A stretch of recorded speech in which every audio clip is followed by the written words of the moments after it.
Hello friends, welcome to channel. അപ്പോൾ Kotak bank ഇപ്പോൾ പുതിയൊരു ക്രെഡിറ്റ് കാർഡ് കൂടി ഇറക്കിയിട്ടുണ്ട്. നമ്മളെ ഒരു ട്രാവൽ ക്രെഡിറ്റ് കാർഡ് എന്ന് വേണമെങ്കിൽ പറയാം, അല്ലെങ്കിൽ എയർലൈൻ ക്രെഡിറ്റ് കാർഡ് എന്നൊക്കെ വേണമെങ്കിൽ പറയാവുന്ന ഒരു കോട്ടക്കിൻ്റെ എയർ ക്രെഡിറ്റ് കാർഡ് എന്ന സാധനം ലോഞ്ച് ചെയ്തിട്ടുണ്ട്. അത് മാത്രമല്ല, നമുക്ക് ഇപ്പോൾ ആക്ച്വലി ഇപ്പോൾ അപ്ലൈ ചെയ്യുന്നവർക്ക് ആക്ച്വലി അതിന് ജോയിൻ ഫീസ് ഉണ്ടാവില്ല. ഇതൊരു മിഡിൽ കാറ്റഗറിയിൽ വരുന്ന ഒരു കാർഡ് എന്ന് വേണമെങ്കിൽ പറയാട്ടെ. നിങ്ങൾ ഇപ്പോൾ എന്താ പറയുക, എയർലൈൻസ് ത്രൂ, അതായത് നമ്മളിപ്പോൾ എയറോപ്ലെയിൻ അല്ലെങ്കിൽ എയർ ത്രൂ ഇഷ്ടംപോലെ ട്രാവൽ കാര്യങ്ങളൊക്കെ ചെയ്യുന്നുണ്ടെങ്കിൽ നിങ്ങൾക്ക് പറ്റുന്ന ഒരു ക്രെഡിറ്റ് കാർഡ് എന്ന് വേണമെങ്കിൽ പറയാം. എന്താ വെച്ചാൽ നമ്മൾ ഇതിലൂടെ ഫ്ലൈറ്റ് ടിക്കറ്റ്സും കാര്യങ്ങളൊക്കെ ബുക്ക് ചെയ്യുമ്പോൾ നമുക്ക് ഇഷ്ടംപോലെ ഓപ്ഷൻ റിവാർഡ് പോയിന്റ്സും കാര്യങ്ങളൊക്കെ കിട്ടുന്നുണ്ട്. അത് മാത്രമല്ല, നമുക്ക് എയർപോർട്ട് ലോഞ്ചസും കാര്യങ്ങളൊക്കെ വരുന്നുണ്ട്. അപ്പോൾ എന്തായാലും ഞാൻ ആ കാർഡിൻ്റെ ഡീറ്റെയിൽസ് പറയാം. അത് മാത്രമല്ല, ഈ കാർഡിൻ്റെ ജോയിനിങ് ഫീസും ആനുവൽ ഫീസും വരുന്നത് 999 + GST ആണ്. അപ്പോൾ പക്ഷേ നമുക്ക് ഇപ്പോൾ നിങ്ങളിപ്പോൾ അപ്ലൈ ചെയ്തിട്ടൊക്കെ നോക്കുകയാണെങ്കിൽ നിങ്ങൾക്ക് ഇപ്പോൾ ആക്ച്വലി ജോയിനിങ് ഫീസ് ഇല്ല. അതായത് ആദ്യത്തെ ഒരു കൊല്ലത്തേക്ക് ഫ്രീ ആയിരിക്കും.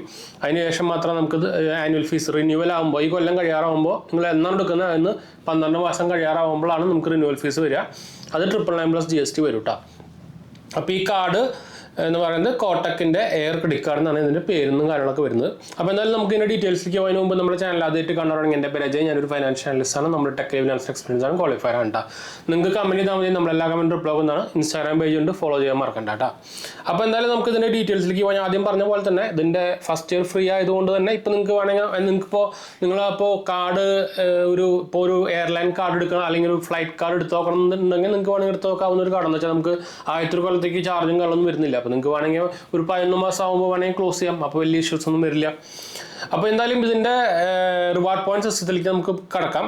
ഇതിൽ നമുക്ക് എയർ മൈൽസ് ആണ് കാർഡ് കിട്ടുക. അപ്പോൾ നിങ്ങൾക്ക് അറിയാം, എയർ മൈൽസ് കിട്ടിക്കഴിഞ്ഞാൽ നല്ലതാണ്. പ്രത്യേകിച്ച് നിങ്ങൾ ഫ്ലൈറ്റിലൊക്കെ ട്രാവൽ ചെയ്യുന്ന ആൾക്കാരാണെങ്കിൽ എയർ മൈൽസ് ആണെങ്കിൽ നമുക്ക് ഇഷ്ടം പോലെ രീതിയിൽ അത് കൺവേർട്ട് ചെയ്യാനൊക്കെ പറ്റും. നിങ്ങൾക്ക് കോട്ടക്കിൻ്റെ അൺബോക്സ് എന്ന വെബ്സൈറ്റ് ഉണ്ട്. അതുകൂടെ നിങ്ങൾ ഈ ഫ്ലൈറ്റ് ബുക്കിംഗ് കാര്യങ്ങളൊക്കെ ചെയ്യുമ്പോൾ എവരി 100 rupees നമുക്ക് 3 എയർ മൈൽസ് ആണ് കിട്ടുക. അതായത് 3% റിവാർഡ് റേറ്റ് ആണ് വരുന്നത്. പിന്നെ നമുക്ക് ഒരു ഏൺ 1 എയർ മൈൽസ് ആണ് per 100 rupees spend on other purchase. അതായത് ബാക്കി എന്ത് പർച്ചേസ് ചെയ്യുമ്പോഴും അതിന് ക്യാപ്പിംഗ് ഇല്ല. അതാണ് ഏറ്റവും ഒരു ഹൈലൈറ്റ് എന്ന് പറയാനുള്ളത്. 100 രൂപ സ്പെൻഡ് ചെയ്യുമ്പോൾ നമുക്ക് 1 എയർ മൈൽസ് കിട്ടും. അതായത് 1% റിവാർഡ് റേറ്റ്, 1% റിവാർഡ് റേറ്റ്. പിന്നെ നമുക്ക് ഒരു എയർ മൈൽസ് എന്ന് പറയുന്നത് 1 രൂപയാണ്, നിങ്ങൾക്ക് അറിയേണ്ടായിരിക്കുമല്ലോ. പിന്നെ നമുക്ക് 4 ഡൊമസ്റ്റിക് ആയിട്ടുള്ള കോംപ്ലിമെൻ്ററി ലോഞ്ചസ് പെർ ഇയറിൽ കിട്ടുന്നുണ്ട്.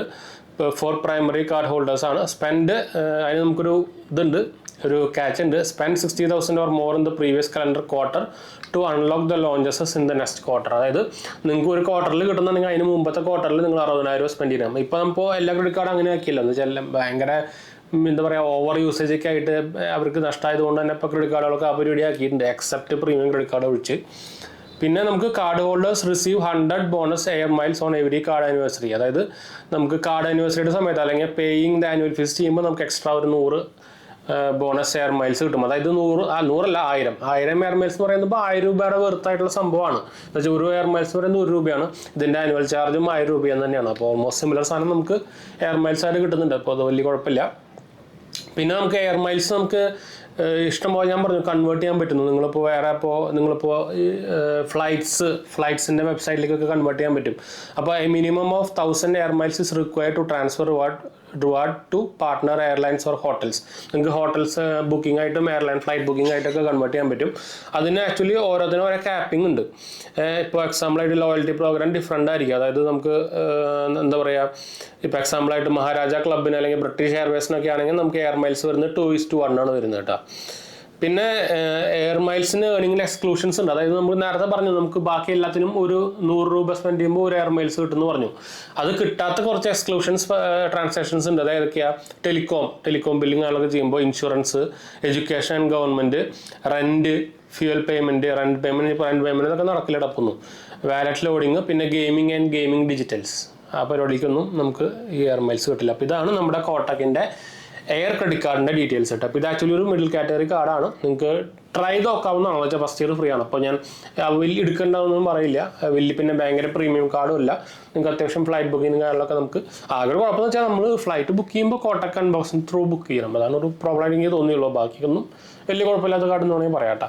പ്രത്യേകിച്ച് ഫസ്റ്റ് ഇയർ ഫ്രീ ആണല്ലോ, നമുക്ക് ട്രൈ നോക്കാൻ ഒരു സമയമുണ്ട്. ഒരു 11 മാസം, ഒരു 1 year ടൈം ഉണ്ട് നമുക്ക്. അപ്പോൾ ഇൻട്രസ്റ്റുള്ളവർ അപ്ലൈ ചെയ്ത് നോക്കാൻ പറയുന്നത്. ഇതിൻ്റെ അപ്ലൈ ഓപ്ഷനൊക്കെ വന്നു തുടങ്ങിയിട്ടുണ്ട്. നിങ്ങൾക്ക് ക്രെഡിറ്റ് കാർഡ്, എൻ്റെ കോട്ടക്കിൻ്റെ ക്രെഡിറ്റ് കാർഡിൻ്റെ ഓപ്ഷനിലേക്ക് പോയാൽ മതി. ഞാൻ ലിങ്ക് കിട്ടുകയാണെങ്കിൽ ഇടാം. അതുപോലെ തന്നെ നമുക്ക് വെബ്സൈറ്റ് നോക്കി നോക്കാം, ajanti.banksupport.in. നിങ്ങൾക്ക് ക്രെഡിറ്റ് കാർഡ്സും ബാങ്ക് ലോൺസൊക്കെ ഈസി ആയിട്ട് തന്നെ അതിൽ കൂടെ തന്നെ അപ്ലൈ ചെയ്യാൻ പറ്റും കേട്ടോ. അപ്പോൾ നമുക്ക് വൈൻഡപ്പ് ചെയ്താലോ? അടുത്ത വീലാണോ? ബൈ.